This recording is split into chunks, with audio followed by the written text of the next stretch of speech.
présent, coup d'envoi donné sur le circuit de Zolder. Le Belgian Racing Car Championship 2013 s'est offert une excursion traditionnelle du côté de la Bourgogne en ce mois de mai.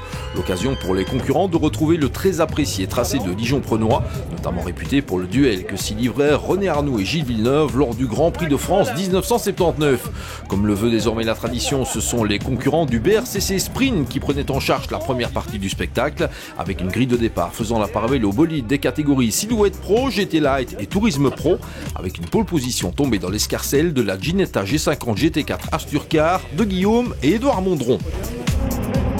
Et c'était parti pour le premier des deux sprints de 35 minutes, lui-même divisé en deux segments de 15 minutes avant la montée en piste de la leading car.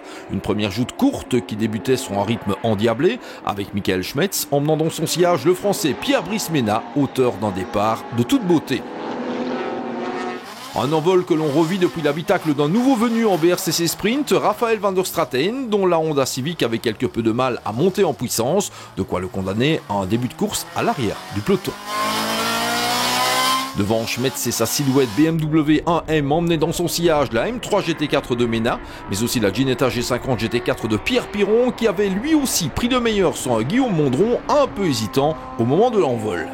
L'homme de ce début de course était assurément Pierre-Brice Ménat, le jeune équipier d'André Grammatico, qui n'attendait même pas la fin du premier tour pour se porter aux commandes de la course, net et sans bavure.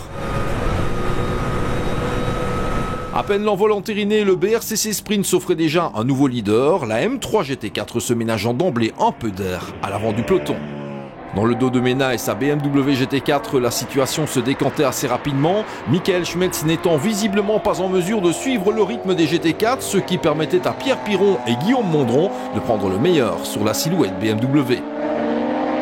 Derrière, les choses évoluaient également avec une attaque de la Seat Leon Supercopa Team Allure de Grégory Pez sur la Ginetta G50 GT4 Prime Racing de Jean-Marc Ubereken au freinage du double droit de Villeroy.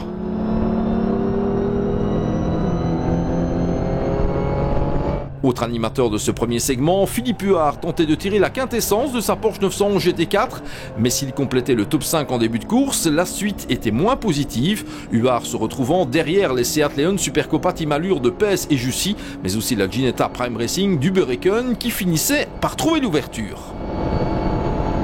Au moment de la neutralisation, soit après 15 minutes de course, Pierre-Brice Ménat réalisait la bonne affaire en s'offrant une première victoire partielle dans ce BRCC 2013, preuve de la compétitivité de cette BMW M3 GT4, espace bienvenu. Derrière la Bavaroise, les Ginetta s'en donnaient à cœur joie, Pierre Piron prenant le meilleur sur Guillaume Mondron et la silhouette BMW 1M d'un Michael Schmetz, pas en mesure de répliquer. Le top 5 provisoire était complété par une autre Ginetta, celle de Jean-Marc Ubereken, auteur d'une jolie remontée. Dans le Seat Trophy, Grégory Pez frappait un premier coup en prenant le meilleur sur Nicolas Jussy, les deux bolides espagnols étant séparés par la Porsche GT4 de Philippe Huard. Derrière les Seat, Christophe Pampel tentait de suivre le rythme en Tourisme Pro, mais sa BMW semblait être un peu juste en puissance sur ce tracé. Dans les rangs des nouveaux venus, la Clio 3 de Claudie Tang parvenait à prendre le meilleur sur la Honda Civic de Raphaël van der Straeten, qui tentait de compenser son départ manqué, ce qui ne lui a pas nécessairement réussi. Au terme de ce premier effort, tout ce petit monde de sprinteurs trouvait place derrière la leading car, soufflant quelques instants avant de relancer les mécaniques pour un deuxième quart d'heure en mode full attaque. Et c'était reparti avec la BMW GT4 de Ménat en tête de la meute et derrière elle deux Ginetta, bien décidés à ne pas s'en laisser compter. Le bal des Ginetta devenait d'ailleurs de plus en plus impressionnant, Jean-Marc Ubereken prenant la mesure d'un Michael Schmetz pas au mieux avec sa silhouette BMW. Mais c'est à l'avant du peloton que la joute allait rebondir, Pierre-Brice Ménat étant clairement mis sous pression par Pierre Piron sur la Ginetta 68 Asturcar. Et ce qu'on pressentait arrivait assez vite, la Ginetta trouvant l'ouverture par rapport à la BMW GT4 qui semblait commencer à souffrir côté pneumatique. Dès cet instant, Pierre Piron semblait en mesure de prendre le meilleur sur tous ses adversaires, la Ginetta bleue et blanche s'envolant vers une victoire importante au terme de ce premier sprint. Le problème, c'est qu'on doit absolument préserver les pneus, donc on ne peut pas trop attaquer parce que maintenant il y a encore 30 minutes. Donc il faut essayer un peu de gérer, rester devant ne pas aller trop vite pour ne pas user et ne pas aller trop lentement pour ne pas se faire rattraper. Mais je pense que j'ai quand même un tout petit peu tapé dans mon capital pneu. Et ce n'était pas fini pour Pierre-Brice Ménat qui allait subir la loi de l'autre Ginetta au terme de ce premier sprint, Guillaume Mondron finissant lui aussi par trouver l'ouverture. Les Ginetta G50 GT4 Asturcar pouvaient de la sorte réaliser un plantureux doublé, le cadet des frères Mondron se rattrapant superbement après son envol mi-figue, mi-raisin. Je me suis bien bagarré avec Pierre Piron au début et la BMW qui était devant, on s'est bagarré à 3. Malheureusement, Mickaël n'a pas su être dans le rythme à cause de sa voiture, on est au courant. Mais non, vraiment génial le relais, je me suis bien bagarré. J'étais vraiment hyper heureux d'avoir pris part à cette course. Dominateur durant le premier segment, Pierre-Brice Ménat ne pouvait que compléter le top 3 au terme du second, ce qui augurait un sprint 2 peut-être assez compliqué pour son équipier André Grammatico. On a pris un bon départ. Je prends un bon départ, la voiture marchait bien, super bien au début. Après, je pense qu'on est parti un peu trop en pression. Donc j'ai eu très vite des soucis de glisse du train arrière à la fin de la première course. Ça s'est amplifié à la fin, pendant la deuxième course. Donc j'ai essayé de lutter contre les Ginetta. Mais c'était très dur avec la voiture comme ça sur la fin. Donc finalement, j'ai assuré la troisième place pour le départ de la deuxième course. Plus indécise était la lutte derrière ce trio de tête et c'est la troisième Ginetta, celle de Jean-Marc Hubereken, qui surgissait sous les couleurs de Prime Racing, équipe Grand-Ducal. Difficile le départ, mais une fois le départ réalisé, j'ai pu remonter de la 9e position à la 4e position que j'ai maintenue pendant la deuxième partie. Et je pense que, vu les conditions dans lesquelles nous sommes arrivés ici il y a quelques jours, on est extrêmement satisfait de ça. D'âpres combats, il en a allègrement été question dans le Seat Trophy. Grégory Pes et Nicolas Jussy se passant et se repassant, l'avantage revenant finalement à la 32 de Pes, provisoirement privée de Kevin Capras. Quant à la Porsche 911 GT4 de Philippe Huard, elle finissait par subir la loi d'une des deux Seat, en l'occurrence celle de Grégory Pes, ce qui l'a laissé au 7e rang final. Toujours dans l'impossibilité de tenir le rythme des Seat, Christophe Pampel complétait une fois encore le podium en tourisme pro. Avantage Tank Van Den Abel en tourisme Challenger, la Clio numéro 12 finissant par prendre le meilleur sur la silhouette BMW de Jean-Christophe Montan. Après une dizaine de minutes de pause, le peloton se replaçait sous les ordres de la leading car pour l'acte 2 des sprints dijonnais, selon l'ordre d'arrivée des deux premiers segments. Et c'est depuis l'habitacle de la Ginetta Prime Racing qu'on vit ce deuxième envol avec un Jean-Pierre Lequeux ne parvenant pas à s'élancer correctement, ce qui permettait à l'ensemble de la meute de le déposer. Pendant ce temps, Pierre Piron et Édouard Mondron cadenassaient le haut du classement avec leur Ginetta Asturcar, bien décidés à briller dans la demi-heure qui allait suivre. Derrière les deux Ginetta de tête, André Grammatico, qui avait relayé Pierre-Brice Ménat sur la BMW GT4 Espace Bienvenue, subissait d'emblée la loi de la silhouette BMW de Schmetz, emmenant dans son sillage les deux Seat de Pes et Jussy.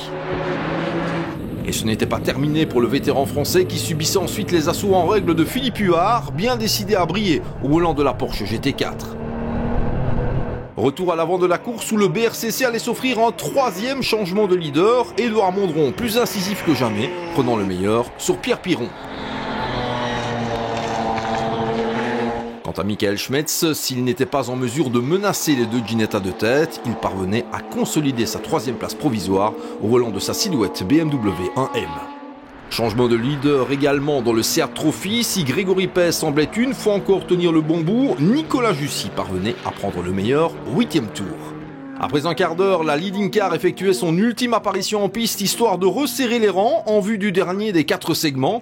À cet instant, Mondron menait les débats devant Piron, Schmetz, Huard, Grammatico, Jussy, Pes, Lequeux, Pampel, Van Den Abel, Montan et Van der Straten. Et c'était reparti pour l'ultime quart d'heure de course avec une question que pouvaient se poser tous les observateurs. La chasse aux Ginetta de tête allait-elle aboutir à de nouveaux changements au sommet de la hiérarchie? En fait, l'ordre du peloton tête n'allait plus évoluer, Édouard Mondron faisant preuve d'une belle autorité pour se maintenir devant Pierre Piron. Une sacrée démonstration des Ginetta G50 GT4 de la formation Asturcar qui s'offrait un dernier récital de toute beauté pour terminer dans cet ordre. La difficulté en fait que j'ai rencontrée, c'est que Pierre et Michael avaient déjà une manche dans les dents et que j'ai dû me remettre dans le bain et que je couvre en plus un petit rhume. Mais après, ça s'est fait, le rythme est revenu, les pneus étaient super bien conservés par Guillaume, donc tout était parfait pour aller jusqu'au bout. Et puis la petite pluie rajoutait aussi un peu de piment dans l'affaire, ce qui était, moi les conditions délicates j'adore, donc tout était très bien en fait. Responsable de la formation Asturcar, Pierre Piron reconnaissait de son côté la supériorité de son jeune adversaire. J'ai un peu tapé trop dans les pneus lors de la première et ici c'était absolument pas possible. Je pense qu'intrinsèquement il était un peu plus rapide que moi, donc je restais derrière, j'essayais un peu de contrôler Michael et voilà, mais le but n'était pas d'essayer d'aller chercher Edouard, il était trop vite, Quelque peu frustré de ne pas avoir été en mesure de menacer davantage les Ginetta, Michael Schmetz se consolait avec la victoire en Silhouette Pro, mais aussi la prolongation de son bail en tête du championnat. La principale victime de cette ultime partie de course, c'était la Porsche 911 GT4 de Philippe Huard, qui renonçait sur Brie de Cardan après une lutte plutôt chaude contre la Seat de Grégory Pez. C'est dès lors la BMW M3 GT4 Espace Bienvenue d'André Grammatico qui s'offrait la 4e place, le Français ayant avant tout ménagé ses pneumatiques. Dans le Seat Trophy, la tendance du 3e segment se confirmait et Nicolas Jussy remportait une victoire, le plaçant au 4e rang absolu du championnat. C'était une belle bagarre, je pense, aussi bien dans la première manche et dans la deuxième. Et Grégory et moi, on s'est éclatés. C'était un coup l'autre. Encore fallait-il surgir à la fin. Il avait apparemment un petit problème à la fin. Vous avez vu que c'était un peu plus facile? Oui, voilà, à la fin, je pense qu'il a eu quelques problèmes avec ses pneumatiques. J'avais géré peut-être un peu mieux lors de la première course. Et voilà, donc on a mieux géré et on est revenu sur la fin. Victime d'une tracasserie technique suite à sa lutte avec la Porsche de Philippe Huard, Grégory Pez engrangeait néanmoins les points de la 2e place en tourisme pro. Un petit problème technique au niveau de l'avant-gauche, un problème au niveau du moyeu, la roue qui se desserrait. Sinon, non, Nico a super bien roulé. À la fin de la deuxième course, il était plus vite. Donc je suis resté derrière à mon aise et j'ai géré la fin de la course. Quant à Christophe Pampel, il envisage de monter un nouveau moteur plus puissant d'une 50aine de chevaux dans les entrailles de sa BMW M3 afin de contrer les assauts des Seat en tourisme pro. C'était difficile, j'ai tout simplement aligné les tours parfaits, les réglages du châssis étaient nickel, comme les freins et tout le reste. Nous manquons en fait seulement de puissance. Après l'envol magistralement loupé de Jean-Pierre Lequeux, les forces vives luxembourgeoises du Prime Racing ont chassé le temps perdu lors des 2 ultimes segments, ce qui s'est traduit par une 4e place en GT Light derrière la BMW de Grammatico et Mena. Bon, quelques petits réglages, ajustements de début de saison. Donc on ne peut pas avoir 100% de réussite dès le départ. Mais là, je pense qu'on est dans de bonnes mains avec l'équipe de Tom Kalmain. Donc on est très content d'être là aujourd'hui et on pense que Francorchamps sera encore mieux. Saluons encore pour être complet les performances de Jean-Christophe Montan sur la seconde silhouette BMW 1M et la victoire en tourisme Challenger de la Clio de Tank Van den Abel devant la Honda Civic de Raphaël van der Straten. La motivation, comme je dis, on est sur place et puis c'est un super circuit et puis du coup ça perd quand même. Le fait que après tout est rassemblé en cours de route fait que on fait 2 petites courses en une, donc c'est pas mal. Oui, mais pas génial. Je n'avais vraiment plus de pneus et ils ont été franchement meilleurs. Fin de l'acte 2 pour le BRCC Sprint. Avant de mettre le cap sur Francorchamps dans le cadre de Spa Euro-Race, Michael Schmetz conserve l'avantage au championnat devant Grégory Pez et les Frangins Mondron, en espérant que de nouveaux concurrents viennent se mesurer à ses valeurs déjà établies. Ce qui nous amène au BRCC Endurance avec au programme une lutte de tous les instants entre les GT Pro Evo, GT Pro et Silhouette Pro. Et pendant que les bolides prenaient place sur la grille de départ, dans les paddocks, le jeune Kevin Capras, rentré de Paris, vainqueur du Junior Trophy en BRCC Sprint à Zolder, il s'apprêtait à relayer son équipier Grégory Pez, désormais nanti d'une couronne mondiale. J'étais ce week-end à Paris pour la finale SWS.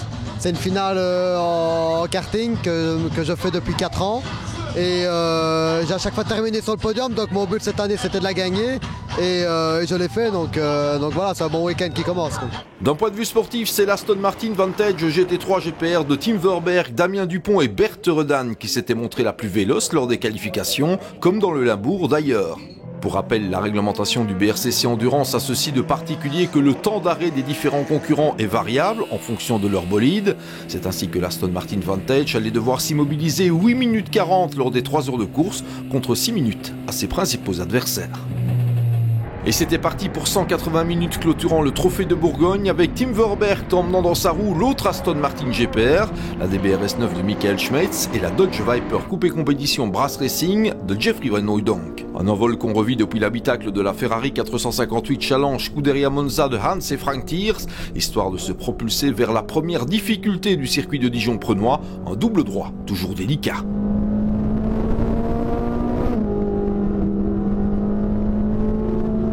Pour Tim Verbergt, la taxe devait d'être maximale dès le début de course. L'Aston Martin Vantage GPR est en contrainte de gagner un maximum de temps sur ses concurrentes afin de limiter le handicap d'une plus longue immobilisation à son stade. La première victime de l'épreuve était la Seat Leon Supercopa Team Allure de Nicolas Léonard, équipier d'un week-end de Nicolas Jussy, qui laissait filer une poignée de tours après un contact avec la Porsche numéro 72 et un petit séjour au fond d'un bac à sable. Une demi-heure à peine après le départ, l'Aston de tête réintégrait déjà son stand, Bert Redan prenant le relais de Tim Verbergt. Dans le clan GPR Racing, on n'hésitait pas à faire les choses dans les règles de l'art, histoire de profiter du long temps d'immobilisation de la 100. J'ai vraiment dû attaquer car la Viper a vraiment beaucoup de couple et nous étions sur un pied d'égalité au niveau des performances. Heureusement au départ je me suis retrouvé sur la ligne intérieure et Jeffrey était gêné par les autres concurrents. J'ai directement attaqué et en 3 ou 4 tours j'ai pu prendre les devants et m'échapper. Je voulais conserver un rythme élevé et en fin de course je vais de nouveau rouler une demi-heure avec le même set de pneus. L'idée c'était à la fois de continuer à attaquer mais aussi de préserver les pneus pour la suite. Inquiétude par contre dans le clan Brass Racing, la Dodge Viper de Jeffrey Van Hooydonk s'immobilisant plutôt 2 fois qu'une, visiblement en proie à des soucis techniques. Nous avons rencontré un problème avec l'ABS qui bloque les roues arrière. Dans certaines zones de freinage, le système ne fonctionne plus. J'ai préféré directement rentrer pour que le team contrôle, mais ils n'ont pas mis le doigt sur le souci. Je suis remonté en piste, mais ça ne marchait toujours pas. Nous sommes donc rentrés une deuxième fois afin de procéder à un reset de toute la partie électronique.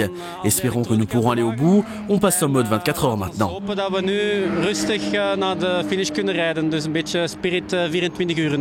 De fait, si la Viper Brass Racing remontait en piste avec Jerry De Weert au volant, elle n'allait pas y rester très longtemps, reprenant la direction de la pitlane pour ne plus en repartir.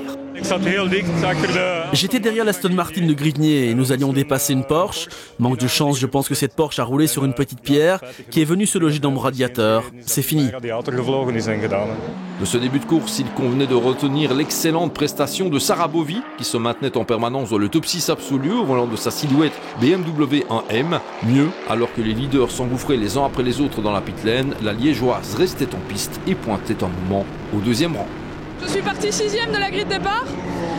L'objectif c'était vraiment d'essayer de garder la place et de voir ce qu'on pouvait faire en gardant les pneus un maximum de temps.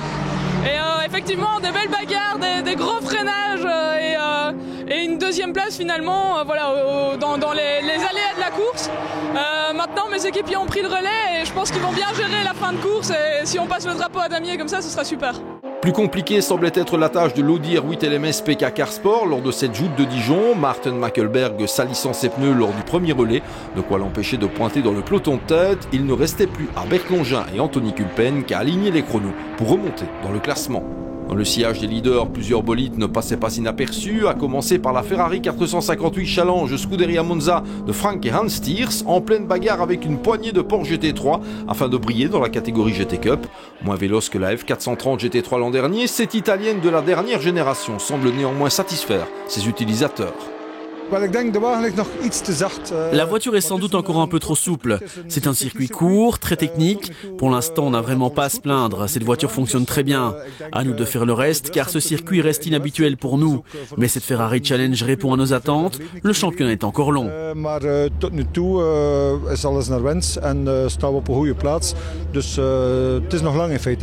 Dans les parages immédiats de la Ferrari et de l'Audi, on retrouvait les Porsche 911 GT3 Cup et notamment la 8 du Mex Racing, dont l'équipage était inédit en Bourgogne, ce qui n'empêchait pas ces pilotes de tout donner pour prendre la mesure de leurs adversaires, ce qui nous valait de bien belles images. Koen était occupé ce week-end, ce qui était convenu depuis longtemps. Nous avons dès lors décidé de faire une pige avec l'Audi et je dois dire que je suis très content. Nous formons un bon équipage pour cette épreuve. Si la Seat Leon Supercopa de Jussi et Léonard s'était retrouvée dans un bac à sable en début de course, les choses n'allaient pas être plus simples pour l'autre espagnol du team Allure, la 32 de Grégory Pes et Kevin Capras. Alors qu'elle revendiquait la victoire dans le Seat Trophy, elle était contrainte de renoncer, pompe de direction assistée cassée. On a fait un super départ, on était parti sur des bases pour gérer notre course par rapport aux deux autres Seat. C'est de se mettre devant, ce qu'on a fait dès le départ. Malheureusement ici on a eu un problème au niveau de la direction assistée, un problème qu'on avait déjà eu en qualification. Malgré la nouvelle pompe, ça nous a fait abandonner simplement. C'est une belle désillusion parce qu'on la voulait cette endurance et on était bien parti pour l'avoir. Je gérais la course par rapport aux deux autres Seat et on est déçus. La faillite généralisée des Seat du Team Allure permettait à la version Pro Speed Competition de Sven Van Laar, Chris Van Kelst et Christophe Korten de croiser en toute quiétude et de rafler la mise dans le Seat Trophy et en catégorie Tourisme Pro, une excellente affaire au championnat. C'était une belle course et je dois reconnaître que cette fois, les circonstances étaient avec nous, suite aux soucis rencontrés par les autres Seat. Mais bon, chaque course doit être disputée et nous avons pu contourner les obstacles. Je suis très heureux. Dans la catégorie GT Light, le bal des Ginetta s'est poursuivi en endurance et comme dans les sprints, ce sont les frères Édouard et Guillaume Mondron qui surgissaient pour remporter une victoire jamais remise en question. Ils s'offraient en outre le luxe de clôturer le top 10. Les Ginetta Asturca réalisaient d'ailleurs un nouveau doublé avec la deuxième place de Pierre Piron et Marc Jonkers qui ont attaqué. Moins de réussite pour la Ginetta Prime Racing de Jean-Pierre Lequeux et Jean-Marc Hubereken qui étaient victimes d'un contact peu avant la mi-course, de quoi lui faire perdre pied. C'est dès lors l'Aston Martin Vantage GT4, également couvé par l'équipe GPR qui héritait de la plus petite marge du podium en GT Light, pour le plus grand plaisir de Jean-Marc Bourdouche, Marc Allard et Albert Blum. Peu de suspense en GT Challenger où la Porsche Team Allure de Michael Albert et Martin Vanhoff réalisaient une nouvelle démonstration pour arracher la 7e place absolue. Une très belle course aujourd'hui, la voiture a marché très bien depuis tout le week-end ici. J'étais de suite étonné le jeudi depuis le premier tour sur le circuit avec la voiture ici, des performances. Et je savais qu'on pouvait faire quelque chose de bien ici sur le circuit de Dijon. Et mon coéquipier a fait une petite faute qu'il a mis dans le bac, mais bon, sans gravité, qui est reparti, donc il est rentré. Puis j'ai fait un long relais d'1h20.